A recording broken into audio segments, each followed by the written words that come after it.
ഓം നമ ശിവായ. മഹാദേവനെ ആർക്കും എപ്പോൾ വേണേലും ഭജിക്കാൻ പറ്റുന്നൊരു മന്ത്രമാണ് ഓം നമ ശിവായ. ഓം സ്ഫുരസ്ഫുര പ്രസുര പ്രസുര ഘോരഘോര തനതനരൂപായ ചടചട പ്രചട പ്രചട കഹ കഹ വമ വമ ബന്ധ ബന്ധ ഘാതായ ഘാതായ ഹും ഫട് സ്വാഹ. അഘോരമന്ത്രം.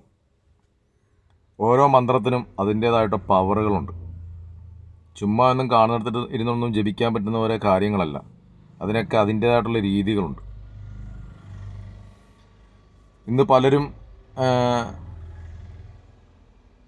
വിഷ്ണുമായ സ്വാമിയെയും കരിങ്കുട്ടിച്ചാത്തൻ സ്വാമിയൊക്കെ അറിയുന്നതും വിളിക്കുന്നതുമൊക്കെ വളരെ ദുഷിച്ച മനസ്സോടുകൂടിയാണ്. അത് അവർക്ക് വളരെ തിരിച്ചടിയാണ് കിട്ടുന്നതെന്ന് മനസ്സിലാക്കാനുള്ള ഒരു കാര്യബോധം അവർക്കില്ല. ബാലരമയിലൊക്കെ വായിച്ചിട്ടുള്ള അറിവ് വെച്ച് അങ്ങനെയുള്ള ഒരു രീതിയാണ് കുട്ടിച്ചാത്തൻ എന്നുള്ളൊരു ചിന്തയാണ്. ആദ്യം മനസ്സിലാക്കേണ്ടത് ചാത്തൻ എന്ന് പറയുന്നത് ശാസ്താവാണ്.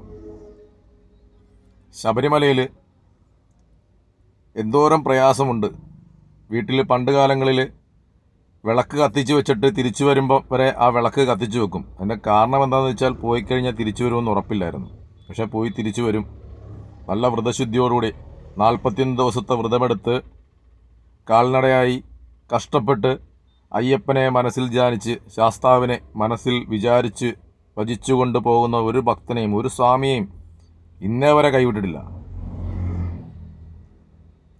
അപ്പോൾ അതെന്താണെന്ന് മനസ്സിലാക്കി പ്രവർത്തിക്കുന്നവർക്കേ കാര്യങ്ങളുണ്ടാവുകയുള്ളൂ.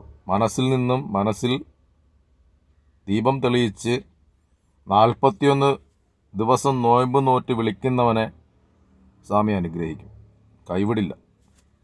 ആവശ്യങ്ങൾക്ക് വേണ്ടി മാത്രം കേവലം പൈസ കൊടുത്ത് കർമ്മങ്ങൾ ചെയ്യിക്കുന്നവരോട് പറയാൻ ഒന്നേ ഉള്ളൂ, തിരിച്ചടി വളരെ ശക്തമായിരിക്കും. മനസ്സിൽ ദുഷിച്ച ചിന്തയോടെ ഒരിക്കലും സ്വാമിയെ വിളിക്കാൻ നിൽക്കരുത്. അനുഭവങ്ങളാണ്